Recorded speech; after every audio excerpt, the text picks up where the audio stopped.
Buenos nachos, amigos, and welcome to another episode of Hallyujuku.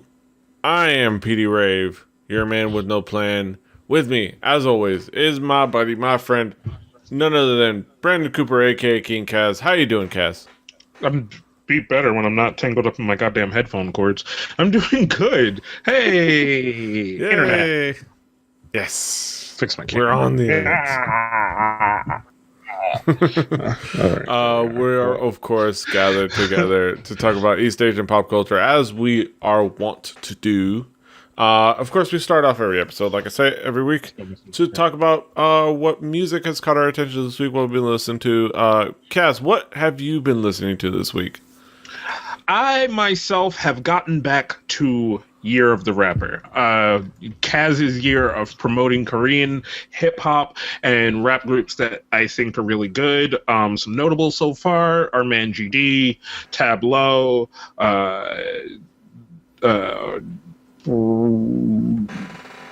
other people that I can't think of at the moment. So I want to continue that, and I want to continue that with artists who I've been taking a chance to relearn and get to know because he has a new single coming out. Well, had a new single coming out. It dropped today officially. Being Son E, former JYP artist, releasing his new song Body Language, which the teaser for it was really good, and I finally got to listen to the song maybe like a couple seconds ago, and I think the song is just as good, and I really like his style. It's really, when he does stuff that's meant to be released and sold to the public, it's really standard hip-hoppy, kind of, catchy hooks, really good one-liners. Yeah. And when he works with other artists, it's really fun and cute. But I really like this song. Like, this is a song any rapper in America probably has, know. This is a freaking Lil Wayne, Jay-Z, Drake style song. This isn't something new, but I still appreciated it because I like Sean E overall. Mm-hmm. Yeah, it's a fantastic jam, and the video is sufficiently distracting. Yeah. But yeah, and you were exploring more of his work, I believe, with some of his other tracks. Another really, really big song from Shawnee, I think right before the time that he left JYP, or when he was around on JYP, and released this song as one of his kind of featured singles to show off who he was, because he was actually one of the early people to be signed to JYP as a solo rap artist, which, speaks leaps and bounds to get signed to such a big label as a solo rap artist and not get lumped into a group. So it's a song, Story of Someone I Know. It's a really, really good, kind of heart, hit you in the heart kind of song or whatever. And it doesn't sound like that off the initial kind of thing. You got to go look up the lyrics if you don't already know Korean, but it's still an amazing song. And I always now that I'm doing this show and I take time to really, really look at artists, it makes me sad that I didn't latch on to people sooner. And Sonny is one of these people that I'm going through his catalog of stuff, and he's such a hip hop artist. And if he's one of those people that you only look at from the surface, only look at songs that he releases out, that not the songs that he only releases out to the public, but the ones that are highly produced, you would be like, oh, just any other generic Korean rapper, but no, it's, and I know I didn't feature any of this stuff, but it's kind of the other stuff that really gives you the story of who Son E is. He's the kind of guy who's not afraid to speak his mind in a song, not afraid to say the things that he thinks needs to be said, whether they need to be said or not. Pretty famous for being really big in the battle raps in Korea, and just famous for speaking his mind through his music. That namely a song that he has, if you go and look for it, called No More JYP. When he decided to leave JYP. So just one of those things to always think about, when we feature artists to you, sometimes we may not be featuring their best, we may be featuring the thing that we latched onto for them, and these are two songs for Shawnee that I latched onto for him. Yeah. But definitely someone that you want to go and check out his catalog of things, because if I really sat and we did why we latched onto these people, the what we're listening to would be full of like 50 songs from an artist, and like okay, and then I listened to this song, and then I listened to that one, and it was just, oh my god. So it's just, I wanted to present two songs that I thought were very well produced musically that could show off who Sonny was in that sense, and just say somebody that you want to go and check out his backlog. Moving on to the next song.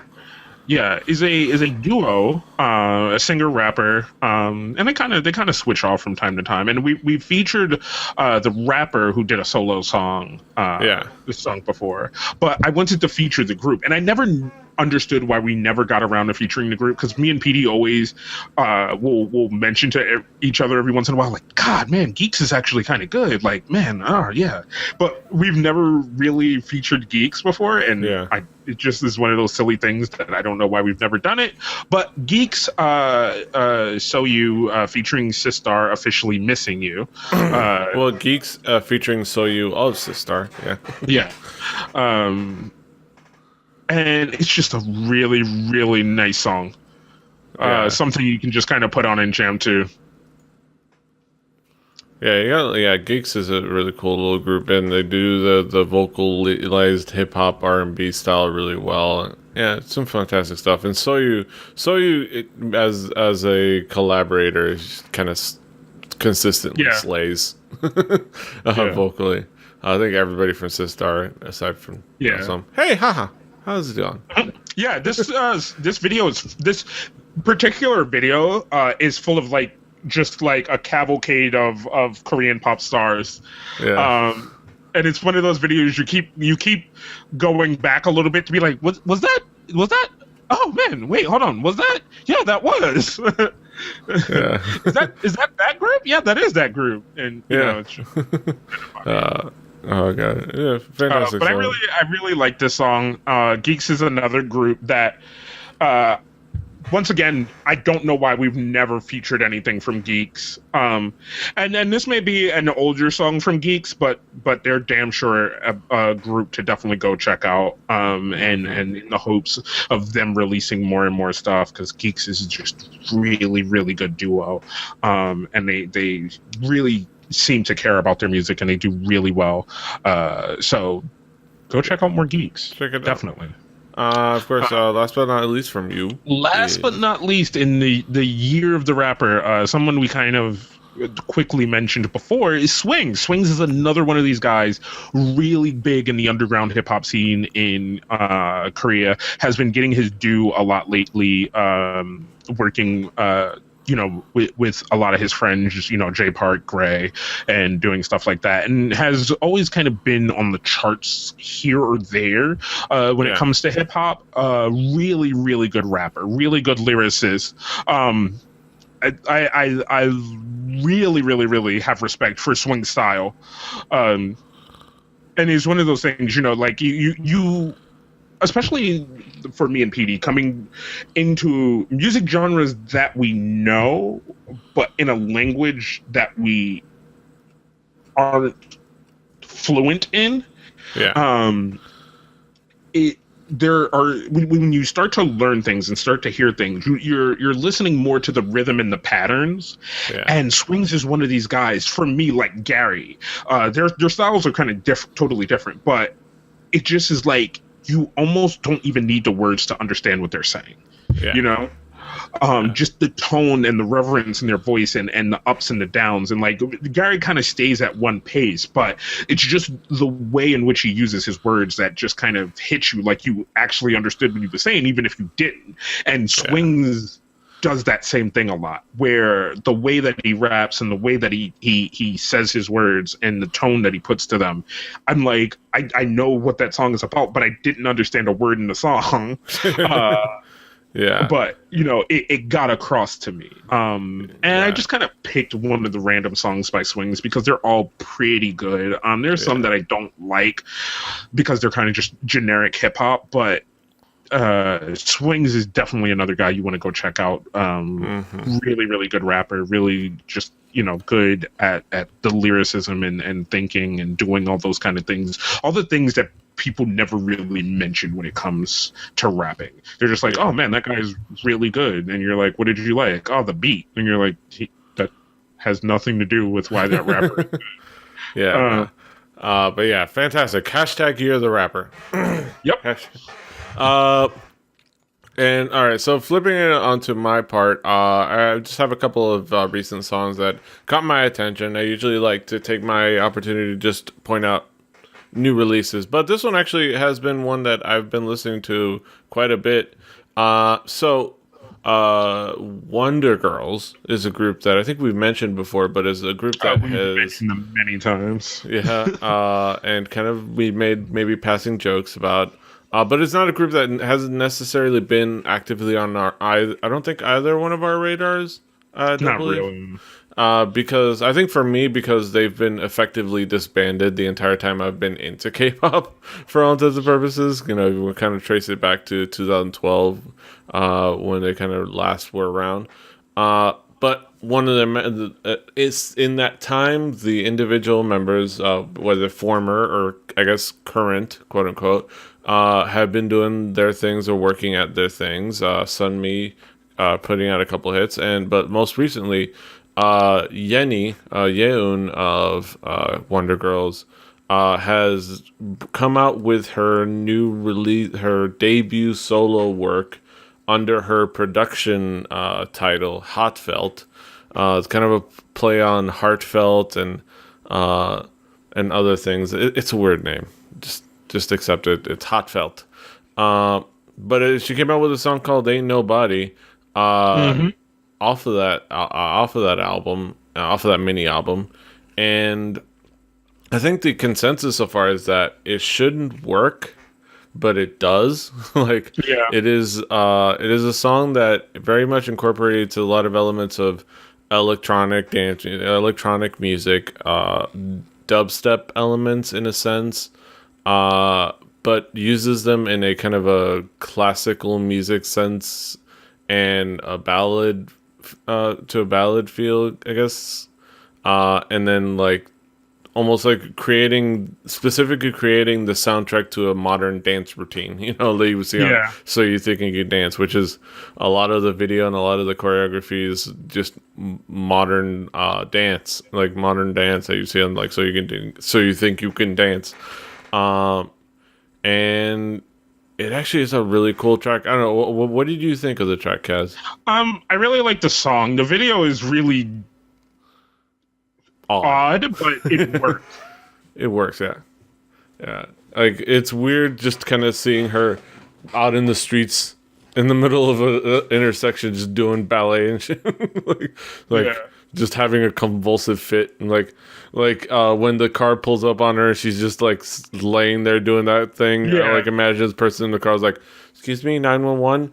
There's a young Asian lady having a convulsive fit, I believe, in the middle of the road. I almost ran her over. I don't know. I think she's on drugs. You're gonna have to send a couple of police officers down here." But yeah, it's a really well done routine. I think it's a really well done song.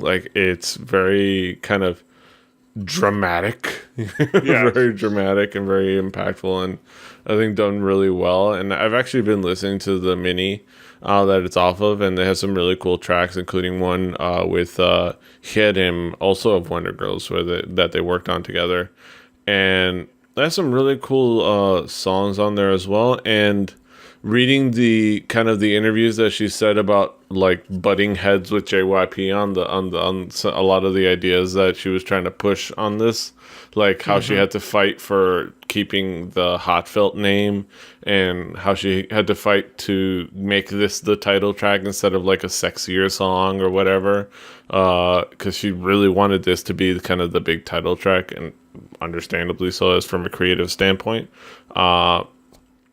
And how much she kind of battled him on the direction of the album.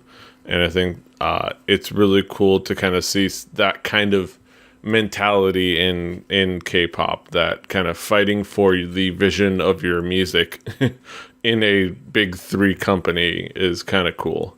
But yeah, really cool song. Check it out. Yep. It's a cool mini. Yeah, cool stuff. All right, so moving on to the next track. Recently, Crayon Pop finished their promote their tour with Lady Gaga, and I don't remember why, but I rediscovered the story version of Ba Ba Ba, and I think there was like an anniversary or a kind of a calling back to, Oh, now I remember. They were remembering the first win. There was the anniversary of the first win this month. And they were linking the original story version of Ba Ba Ba. And this is the English subbed story version of Ba Ba Ba, which I rediscovered and thought was actually quite fun. And I think y'all should check out because it actually tells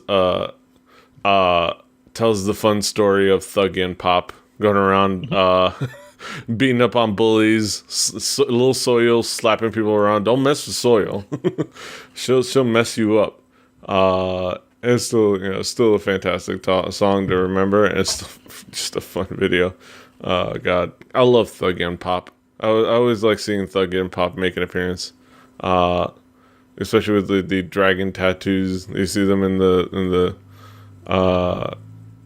and that the great part at the end where he goes like, "Oh, they're coming in for the audition," and it's like, "Oh, no, you guys have the part. You got to sign this contract. It's a 35-year contract.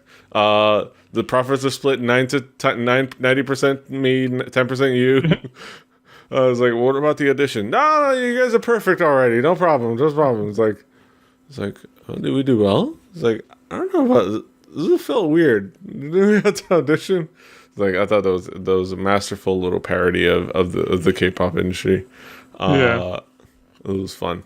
But moving on to the other video, I also wanted to feature, as people get to see the doc, Baby Metal. Because we never actually talked about Baby Metal in what we've been listening to this week, because in a future episode, spoilers, of Record Breakers, I'm gonna have the guys review Baby Metal, and also because they just started their stint on Lady Gaga's tour. Taking over for Crayon Pop, and this is Megitsune, which is the track that I think first got me to think, oh, okay, actually this is some really good metal stuff. Because before that was Doki Doki Morning, which I thought, well, okay, whatever. It's kind of J-poppy, but this song kind of really had some fantastic metal work, and I thought kind of started to win me over when it came to Baby Metal. And it's a really fantastic track. It's a really cool video. And Su Metal has some good vocals on there. Oh yeah, but no, this is one of the songs I really like from Baby Metal. Yeah, the metal work is in there. Baby Metal. And I wish them all the luck opening for Lady Gaga. We'll have to see how well they're received, but hopefully they are received as well as they have been at metal festivals, which is always kind of cool. Like it's like everybody's like into Baby Metal as soon as they finish their show. Like they win people over, which is awesome. But that's it. I didn't have much to talk about music-wise. There's just a couple cool tracks. So we'll finish up what we've been listening to this week, and we're going to head over to our headlines. So yeah, and this week's what we've been listening to is brought to you by Chap Ice. Keep them lips tight. Or Chapstick Mix Sticks Caramel Apple. Thank you, Chapstick, for supporting Hallyujuku. And our lips.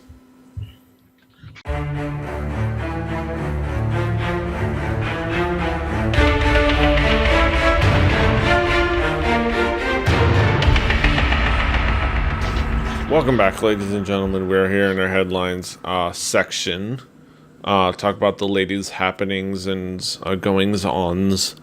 of the K-pop world, of the possibly the J-pop world as well sometimes. But we talk about some topical topics. One of those topical topics is, of course, we've talked about Park Bom's trials and tribulations lately, which is some unfortunate stuff. We got kind of a I guess y'all call it a too big for the britches moment. Let's say. I'm gonna call it the getting even hooder in Korea. Hold on, new segment headline: getting even hooder in Korea. Or at least trying and then falling short. Now, young lady by the name of Kemy. You would initially think, right? Before you say what you're going to say, you would initially think, oh, who would get even more hood in Korea? Probably some of the male rappers. No. The ladies. It makes me a little proud. Right. Somebody other than Nada getting ratchet up in this piece. A young lady by the name of Kemy from the group A.Core decided to release a diss track aimed at our young, lovely Park Bom. Based on around her latest trials and tribulations but that were for her latest reoccurrence of something that happened 4 years ago, as it has been documented thoroughly all throughout the internet. And she kind of does a very pointed, very specific set of accusations and disses, and puts them all on tape. And I don't know how what do we say? And I think this Asian Jerky article kind of sums it up fairly well. The things that it's actually, she has a pretty good flow, and she does some really good kind of jabs and some hooks, and incorporating some of the 21 titles into her rap was pretty cool. Does some very pointed things, but I think this sums it up. She's going after somebody who's not a rapper. So she's not going to get an answer back. She's as somebody who's new in the game, you're supposed to go after the people at the top, to kind of put yourself at their level. She's kind of going after low hanging fruit and kicking somebody while they're down. And she's dissing her for kind of, breaking the law, which is like, okay. That's kind of the reverse hoodness. Well, okay. Well, I have. Okay, so on one level, she's further stigmatizing the drug user thing and further stigmatizing that whole stuff. And on another level, it just kind of comes off as kind of petty. I don't know. What were your thoughts on this? All right. So I'm gonna break this down in a couple of points, right? I'm gonna do this one musically, right? 2 battle wise, and then 3 ideal wise, right? So musically, as a hit and a quick jab at somebody, pretty good. Battle wise, very strict, very to the point. It says the things that are pointed enough, you know what I'm saying, to put pins in people, like, oh, whoa, hold on, wait, you can't say, you coming at that, kind of stuff.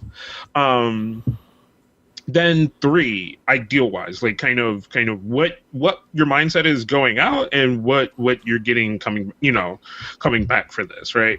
Yeah. Rap wise and kind of hip hop wise, in trying to battle somebody and trying to really, really dig under their skin to really get something. Yeah, you're kind of going at someone who can't necessarily defend yourselves. But if you make it this thing, if she can find a way to spin this to be like, no, I'm going at everyone over there. Like, I'm going at everyone who associates themselves with YG, and this was the first of many. Then you go, okay, yeah, you're starting from the bottom to the top, kind of thing, right? Yeah. You can take that ideal, but what I'm gonna take it as is the ideal of, fuck, I really, really, really want to get myself out there. One, as a rapper, or two, as somebody who can be respected in how I flow in my lyricism, kind of thing. So what do? I go for somebody who's in that genre that I can hit, right? And right now, that's an easy hit. You know what I'm saying? Yeah. Like, you know you're going to hit on that. How you know you hit on that? There's already an article about it. Everybody's talking about it. You got other people. You now have other people involved in this thing. You know? You have the fans now involved in the rigmarole of this. She has accomplished what she set out to accomplish, because now everybody's talking about her. Now everybody's listening to her, and now everybody wants to hear the next things that she's going to say. You know what I'm saying? And of course, like, and after that, you think, okay, you know, she's gonna take that as like, she's got people coming after her, getting mad, you know, understandably. People are criticizing her coming back. So, of course, you know, as somebody who's in the game and hip hop took a strong, you know, strong jab, she's going to stand strong and say, yeah, that's what I did. I'm going to stand tall. I'm going to be strong. I'm going to defend that strong hit. Yeah, she's going to stand tall, is she? No, she deleted her Instagram. Her agency cleared out her Facebook, and she has since apologized for her comments. So there's that. So, you know, what's happened is I haven't listened to any of them. You know, Black Checks have kind of created shitty jab backs. This dude who makes jewelry for all the rappers in the industry called Ben Baller said he's going to set fire to that quote-unquote hoe. But she's kind of just squirmed and hidden because, well, you know what? K-pop beefs suck. It's funny because the dude from Asian Junkie posted on Twitter as a reaction to the apology. It says, "Man, I can imagine 50 Cent apologizing to Ja Rule instead of ending his career." Like, that's basically just like, no, like, you're gonna just tuck tail and run. All right. I think it was a very desperate move from a Nugu group, Nugu singer, trying to get attention. She did stand her ground and go after the artists at YG, go after CL, go after GD, put yourself on their level.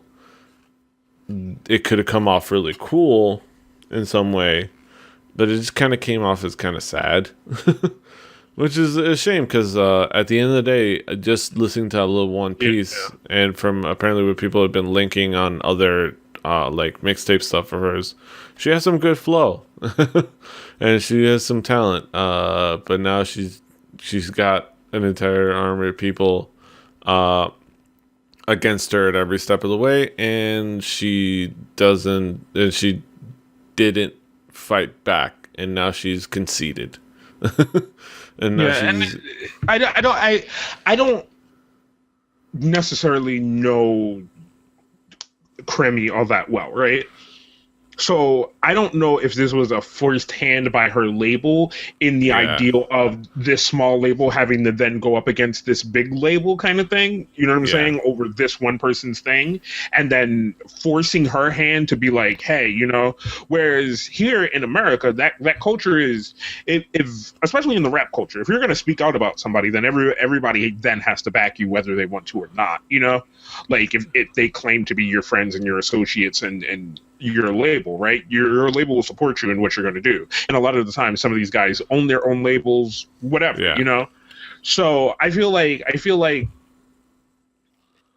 if in a different situation and if by different people, we may get the kind of battle thing that we would want, a public battle thing of tracks back and forth that everybody would want out of this, but because it's in the Korean in the eyed Korean culture, and of the idol Korean culture at that, and two, because it's females in a sense, it's just kind of like, oh, you know what, like, you know, we as a label don't really want to have to war with that other label, you know, kind of sensibility kind of thing. Whereas, like, I was just talking earlier about someone like Sean E, who is the type of person he's going to, if this was something where Sean E went out after somebody, which he's done,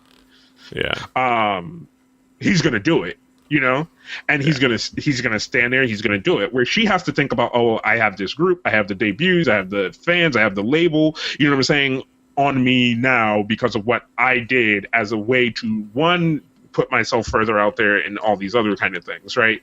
So she's not in a position to stand up for herself by herself, you know, and she would have needed that support to be able to do this thing, and she ain't gonna get that. That ain't gonna happen at all. No. It's one of those things where it's maybe it was an ill-advised move from somebody in her particular position, especially coming off you know, picking low-hanging fruit like Park Bom at this point. Like okay. See, I don't even know, like let's say she goes after someone else within that same case. Let's say she goes after CL or somebody like that initially is pegged to be a female rapper, you know, and in a sense would have to stand her own ground. Like, I feel like things would have ended up the same in a sense, you know. That's true, but that's true. I think it's just one of those things of how the industry works and how the construct of the labels work. And I think that's all there could be said about it. We ain't gonna get that idols aren't rappers. Idols rap, but they're not rappers. Let's just be honest. They're not gonna have that same culture. So I think we're gonna have to accept that this is how it went down. Hope for the best for a group like Acor and a rapper like Kemy. I think I hope they can just keep doing their thing and become a really good group. I always want the best for everybody. Kumbaya. Speaking of young up and coming groups that I think are maybe hopefully get their due, a group that I've been very much a champion of, just from a kind of talent standpoint, and a group that has consistently been considered among, I think, international K-pop fans as the most underrated group, and a group that is a wonder that they aren't as popular as some of the other groups, just from a talent standpoint. I think a wonder to them, though. I think it's not as much of a wonder to me, looking at kind of their history, just because they didn't. You got to have good songs, not just be talented. And they've got guide vocal talent. Like, they've got vocal talent. But not necessarily, you know, that doesn't necessarily make you a successful girl group. But I still dig them. Especially their last couple of songs, especially with the support of Ihori. But what's interesting, you know, young group taking a risk. We talked about Wonder Girls earlier this episode, so it'd be interesting to talk about this. Spica is coming out with their new single, and I've been, you know, eyeing the teasers and seeing the images for the song called I Did It. Now, what's been recently said is that now so here's the news. Girl group Spica is gearing up for its United States debut with a music release slated for August 6th. The track is titled I Did It and is being described as an up-tempo pop number with a number of something of a 90s feel and English lyrics. Aspects of hip-hop and punk have also been used in the product. Apparently they're going to work with Billboard magazine. I don't know exactly how that works, but they're going to be releasing it, you know, in kind of anticipation of them coming over for KCON specifically. They're also going to have a show at a pre-KCON show at a gay bar, which is going to be awesome. I imagine it's going to be awesome. Yeah. Like, because there's a place that will appreciate vocal slayage. It's at a gay bar. Oh yes. Oh yeah, like you do them diva tangents where you go. Oh! You will dash. work. Yes. Yes. Slay that dragon. Work. And it's gonna be interesting. I almost, because one of the main things that people have been talking about is like, why are they doing this? Well, this is a dumb risk. This is a dumb move, and especially they like to bring up Wonder Girls. Wonder Girls being a group that at the height of its popularity, JYP decided to move to New York to chase a pipe dream of an American, fan base, and ultimately killed the group. Let's be honest. Ultimately killed the group. Because when the last time you heard of Wonder Girls? Like, it was a dumb move at the time. I mean, as much as like the cool creative things that came after it it still was a dumb move from a business standpoint. But they keep bringing that up. But from this standpoint, I would say Spica is a group that has very little to lose, because people talk about how they don't really have a stable fan base in Korea. They have very little to lose, especially when it comes to just coming over, releasing a song in English and doing some shows, and maybe trying something. And I almost agree with a couple of the people that say, instead of saying why, they say, why not? I think it's how you do it. I don't think you drop everything. I don't think you drop your whole entire fan base and chase the great white whale. Right. I think you do it a little at a time. Start releasing more songs. Release one or two in English. Put them as English singles. Add an extra tour date to your tours where you make 3 or 4 stops in America, no more than that. See what the pace is, see the kind of thing that you're getting, see if people are like, I want more. And if they want more, then you give them just a little bit more so that the word of mouth spreads and that all those other things happen,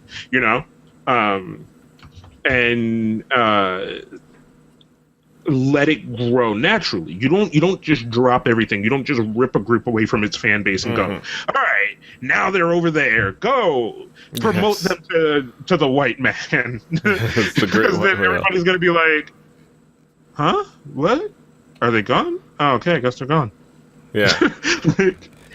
Which is I think the way they're going to do it is the smart thing, because what they're going to probably do is just they're going to play at that, they're going to play that, they're going to slay at that gay bar.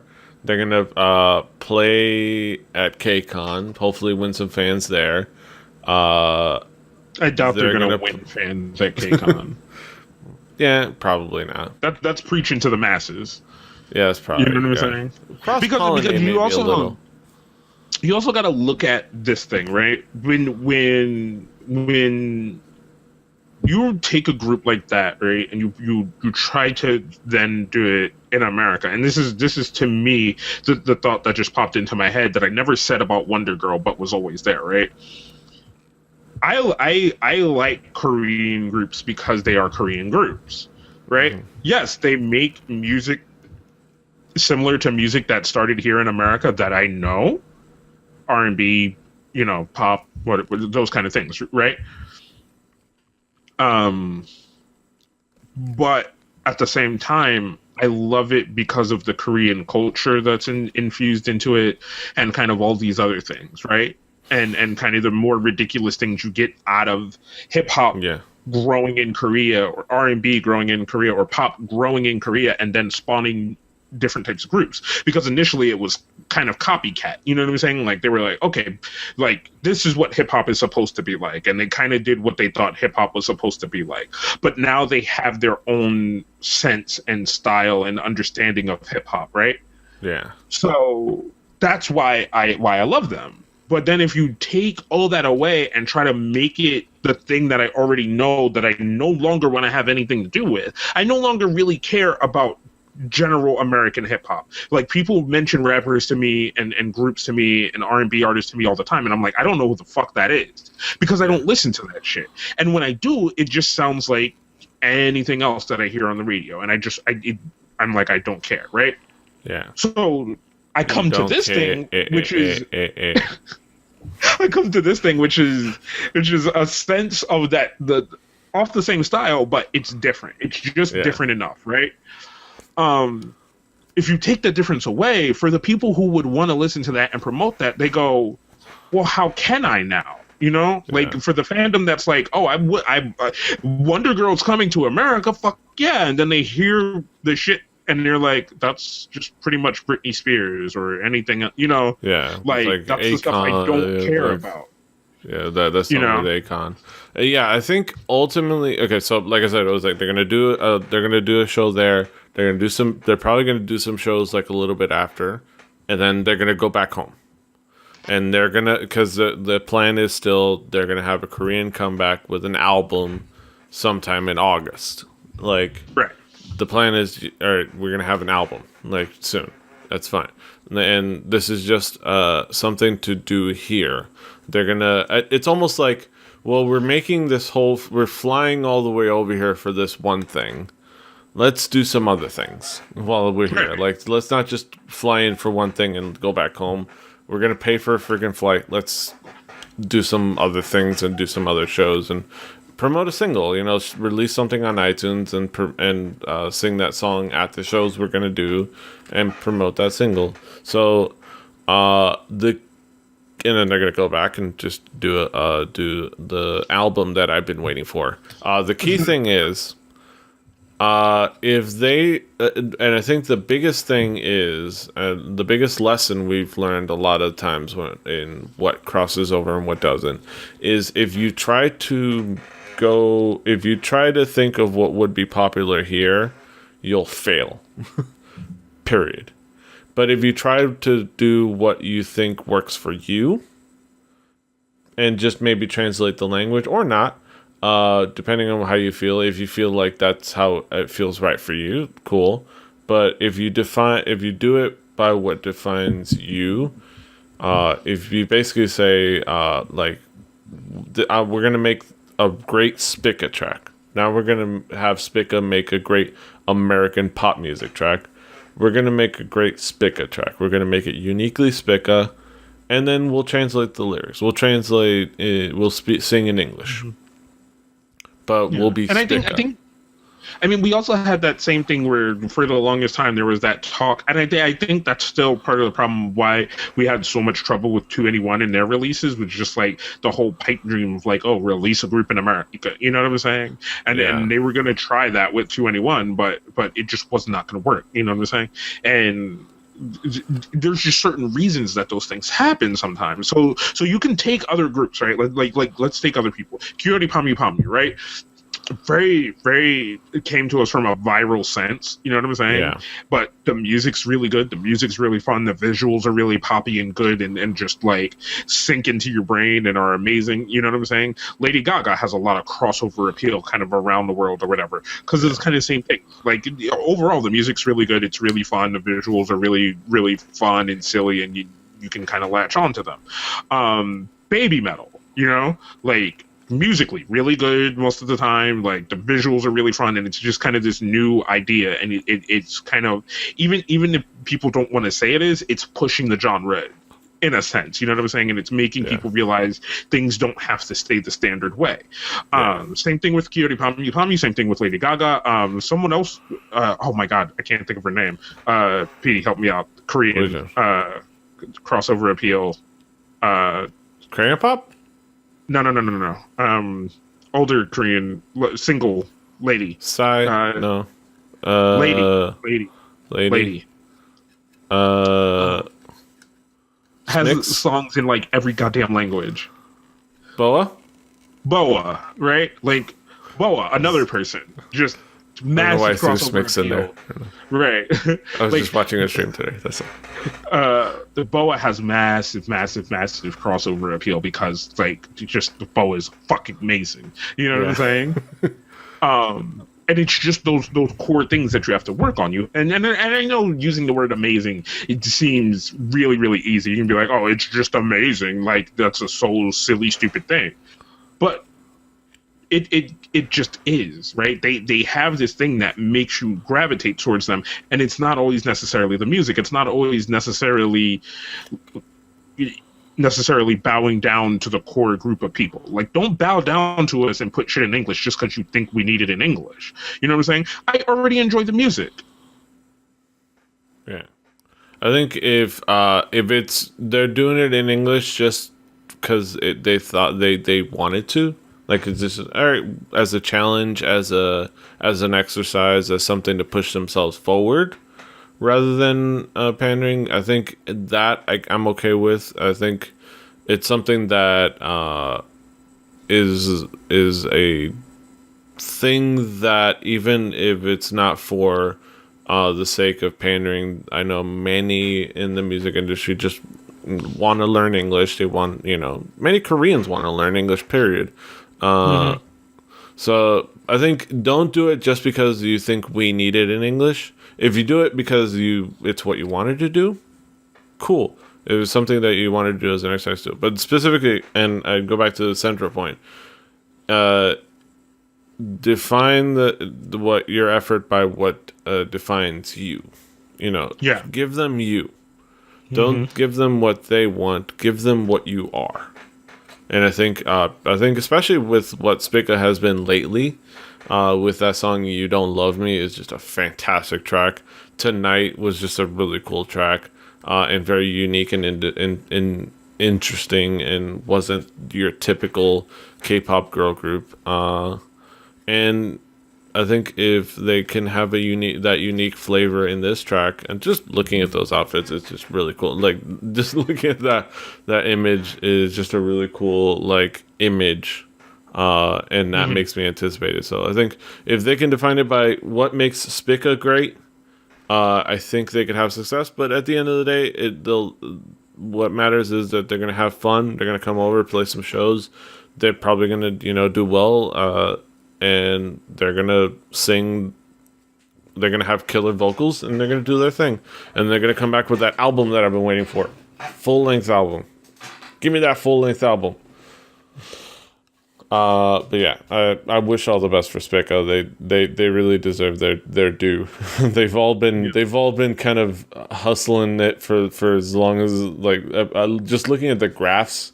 They've all been in the industry since the mid 2000s. Just out in the ether. One used to be in JYP. The one on the far left in that picture was originally supposed to be a member of 21. Right. She got cut from the group. The one in the center was supposed to be in Tiara, but she decided to leave due to creative differences. It's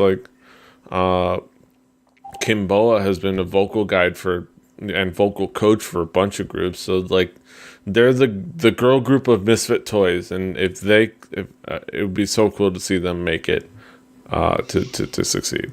But moving on to some lighthearted news before we get to another big topic. A little bit of lighthearted news. A show by the name of a show. Okay, so if y'all remember, I brought up a show called Good Doctor. It was a very interesting show that I caught my attention because of the way it dealt with mental health issues and things like that. Well, it turns out that the team behind Good Doctor is reuniting for another show, and they're basically making Dr. Acula from Scrubs. They're having a vampire medical drama.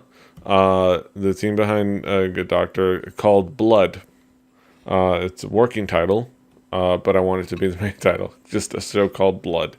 I'm going to call it Dr. Acula, no matter what, because that's just me.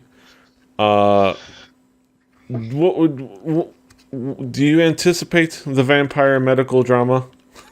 No. I mean, I know we're gonna end up watching it. I know there will be parts about it that I like and appreciate and think are good, but overall, just like it's a silly concept.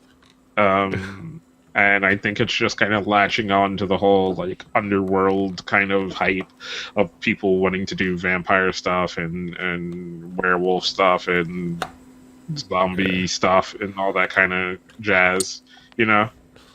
Yeah. A lot of the KBS shows seem to kind of be a little kitschy sometimes. Even the kind of the good ones. So it's interesting, but I just thought it was funny that they're basically making Dr. Acula for all the Scrubs fans out there. Enjoy that. We look forward to Dr. Acula on KBS TV. All right, that little aside done with. We're talking about. All right, so we're gonna talk about some Red Velvet. So last week we talked a little bit about the group, mainly in this grand scheme of the happenings with FX lately, especially because they've kind of felt in their teasers and in their release felt the brunt of kind of the backlash of the kind of the from the FX fans. I think a little undeserved, a lot undeserved. But Red Velvet finally released their video for Happiness. Usually talk about new releases because in what we've been listening to, but we'll get to why this is a little bit of a bigger headline in a second. But let's just start with the music video itself. Red Velvet's Happiness is kind of your standard kind of SM pop track, for a Red Velvet's 4-girl group, made up of various SM rookies and people that kind of have had a little bit of notoriety here and there. Kind of does the very very interesting thing of dyeing the bottom of all their hairs in different colors, kind of like the Power Rangers, right. to kind of help you get to know the difference between the girls. But kind of what you would expect out of an SM girl group. Anytime they would launch one. Kind of the early days of FX or the early days of Girls' Generation, very young, very simple concept, very kind of innocent. And they came out with their song Happiness. Kaz, which is actually it's not that terrible of a song. In the grand scheme of everything, it's not FX quality, but they have some good vocals. They're pretty good. Musically, I kind of like the creativity of trying to define them with the different colors. It's silly, but you can see why they would do that in a certain way, because it's usually hard, when you're first getting to know the groups, especially when they're all kind of girly, fluffy, to tell them apart and discern them. So like trying to find ways to do that is always pretty interesting in how people try to do it. The video, from its initial response to me, not talking about the other things that we're gonna mention, is just really standardly blah. Yeah. It's really colorful, really all over the place or whatever. It doesn't show off too much. Like there's not too much showing off the dancing and all that stuff, but it's still pretty good for what it is. And it kind of leaves you with, if you're really paying attention, it kind of leaves you with enough of I want to see more from them. If you take it in that light, right? And don't take it as like, oh, this is what they're trying to give me to so I don't notice that FX is gone kind of bullshit, right? Yeah. So now we spin this as to why we're talking about this so much, right? Yeah. There are some really quick visual things in this video that of buildings being destroyed by airplanes and news headlines. articles mentioning News articles. yeah, The Japs and the Nips, World War II headlines using anti-Japanese slurs, and there was some images that could relate to 9/11, and there's some other things that just seemed like a little boneheaded and caused the appropriate amount of controversy, in a sense. and this to me was brought up when our friend DJM mentioned it on Twitter. Like I had watched the video, but because I pay so much more attention to, like, I initially, like, even in the teaser we knew I didn't like the visuals of the video. Yeah. But yeah, and so I had actually been aware of the controversy, and I was actually, arranging all that in, as part of the show this week. Before he had mentioned it, and because just on Reddit and on Asian Junkie, and it's very. You go back to and I forget it's somebody's razor. It's always somebody's razor. Occam's razor, Hanlon's razor. Never attribute to malice what can easily be attributed to idiocy, to incompetence. And when it comes to K-pop, when it comes to Korean entertainment agencies, anything can be easily attributed to incompetence. Generally, right. So I'm gonna play devil's advocate first, right? And then you'll play the other side. I'm gonna say, look at it from this point, right? It's a song talking about happiness. So what we're doing is we're giving you these powerful, thought-provoking visuals of things that bring up stuff in your mind that are really sad, but our overall core concept is, in the end, there's happiness, right? And that's all it was. There was no malice meant. There was no hatred towards Japan meant. There was no, like, trying to poke anything at America for being attacked or anything like that. That wasn't the intention of what we set out to do. We set out to just use these visuals in a sense to be like, at the end of something bad, and even if you think about something bad, there's always some kind of happiness to be thought about. So you could very easily spin it like that. And I think if this was an American company, they would have. Yeah. I would say my thought is that the thought process was, holy shit, let's get this out now. So let's get this out now. We need to get this out now. Let's get this out now. Everything about this makes me feel like they were in a rush. They had a lot of these elements kind of thought out. They had the song, the visuals of the group thought out, and they were going to come out sometime this month. But the timetable got pushed up. And we know for a very big reason. And some mistakes were made. Not deliberate mistakes, just mistakes were made in the hurry. At least that's how it feels to me. I still am gonna stand on the point that it's very specific. Video editing, to that point, is very specific. It's very detailed. It's very thought out. So there's no way no one knew what was being put in there, right? But I think in its point of what I came up with, that's probably the original concept, right? It's very easy to say that was the original concept of, like, hey, we're just trying to, happiness through sad things or whatever. Like, we're trying to say, look at this happiness, and there's those sad things that you could think about, but happiness. But there's also the overall just kind of like, okay, well, everyone else initially takes it as like, oh, it's just Koreans being prideful and this, that, and the other. And yeah, Koreans are really prideful. Yes. Yeah.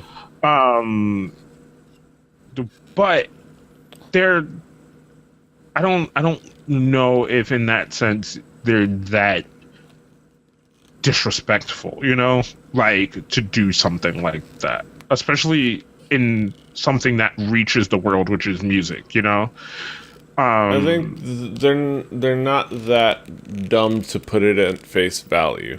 If you want to put it, if you want to kind of at least make people take the cynical approach to it, but they're not dumb to put it at the face and make it obvious and jeopardize the global markets that they want to, especially Japan, because SM makes a lot of money from Japan, from Shoujo Jidai, aka Sunya Shide, are big in Japan. They're doing a Japan tour right now, and they just released a big best of album. That's a big market for them there. They care about those markets enough not to disrespect them, or at least not to at least put their feelings in their back pocket and put a brave face and a brave accepting face as business people.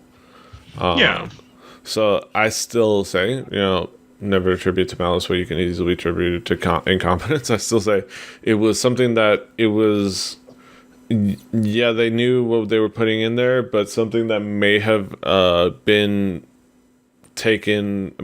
fixed if they had more times of going through it post finishing the video. Like after finishing editing the video, had they gone through it and said, "Hey, these parts are probably not as good, the right images to show, or this might feel like this, or maybe they would have focus grouped it." I don't know. At the end, I think it all feels rushed. I'll also put this thought on it, right? And this goes to all the backlash and things like that, right? Things, especially traumatic events, don't mean as much the further out you get, right? Because they don't affect those people. So for most people here in America, when you make any kind of fucking reference, whether it's intentional or not, to 9/11, everybody's up in arms, right? Yeah. Like, oh my, how dare you talk about 9/11? Like that and the other. Like there was a couple weeks of a video game that was going to be real. Like they were talking about stuff, releasing on 9/11, and like there was like a poster of a plane hitting a building, but it came from the producers of it from a different country, right? Yeah. And I'm pretty sure in no way did they mean any kind of malice or misintent or anything like that. It was just one of those things where that visual and that image and that thought process does not mean as much to them because of how further disremoved from the situation they are, right?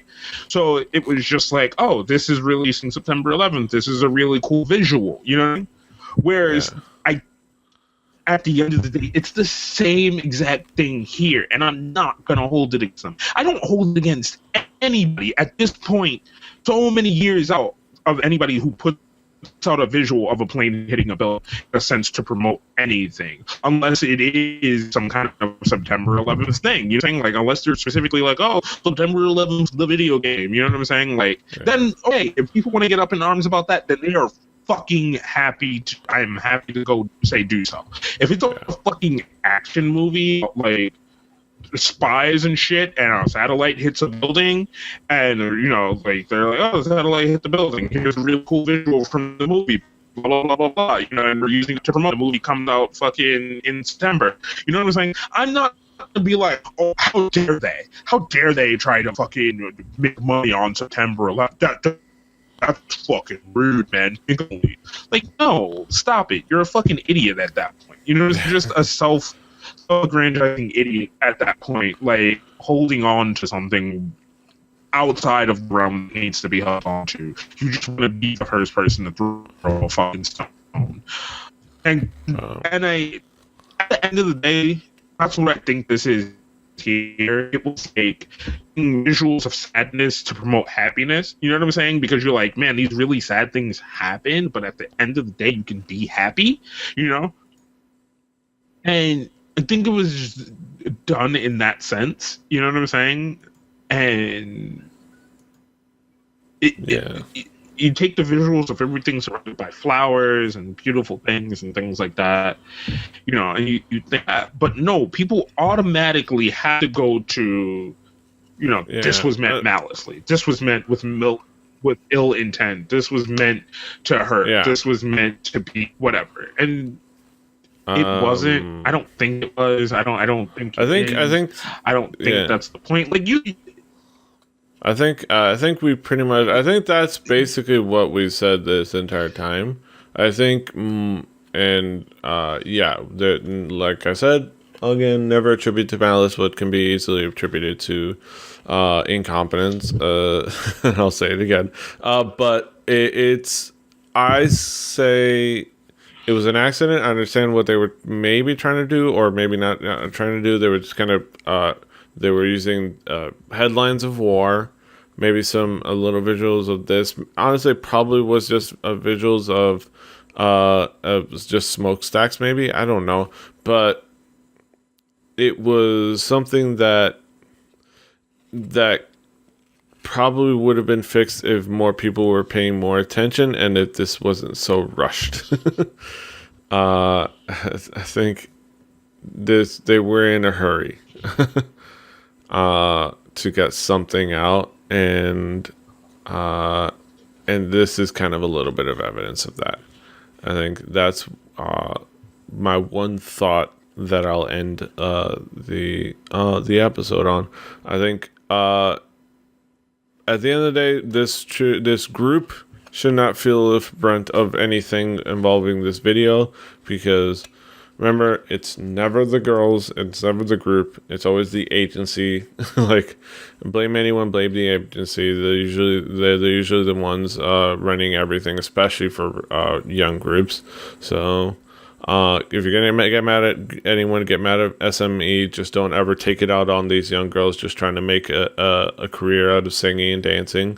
And hopefully this does not spell disaster for these girls, and hopefully they continue to do well. At the end of the day, this track... No. It is going to spell disaster for these girls. Yeah. They're going to sulk off into obscurity for at least 2 to 3 months. Yeah. You know, because that's just the way things work in Korea. Like, even though they re-released the video, if any more controversy comes up from it, if nothing moves on in the coming weeks, then they're going to put them on the shelf for a while. It will inevitably, most likely happen, because that is how things work in the Korean industry, as we know. At the end of the day, it's a song and an issue that would not have had nearly as much of attention to it if it wasn't SM. The song probably nobody would really care about it if it wasn't SM, and the issue of the video wouldn't be an issue on the level that it is if it wasn't SM. So I think that's the other thought I would leave out there. I think that's it for us. I think Kaz is over there frozen. We finish up another heady episode of Hallyujuku. Kaz, are you there? Do you got anything going on in your neck of the woods?